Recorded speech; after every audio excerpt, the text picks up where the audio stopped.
For decades, U.S. companies have relied on imports from China.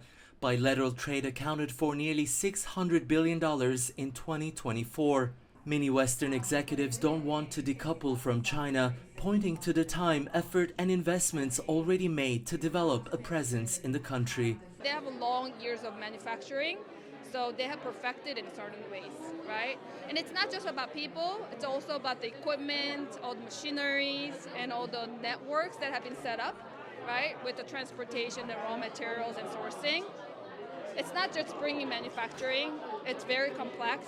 You have to think beyond manufacturing. You basically have to bring all the components of supply chain back to the US, and I do question why would we want to do that. Top business leaders meeting at this year's Global Supply Chain Excellence Summit at the University of Southern California discussed how to make adjustments to long-established supply chains. Some executives say increasing domestic manufacturing will translate into more U.S. jobs, particularly when it comes to the solar, semiconductor, and EV sectors.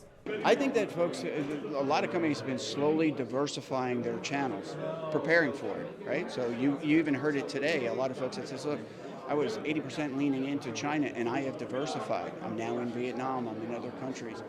So I think that's been going on for a while, that diversification. The U.S. government aims to address its trade deficit by promoting domestic manufacturing, but some executives question the rationale. I don't think it's the matter of whether we can do it in the US or not. I think the question is why would we want to bring the manufacturing back to the US? When you're making consumer products that are $5 or $10, why would you bring that manufacturing back to the US where our average GP, right? Like average salary and an income and cost of labor doesn't justify, right?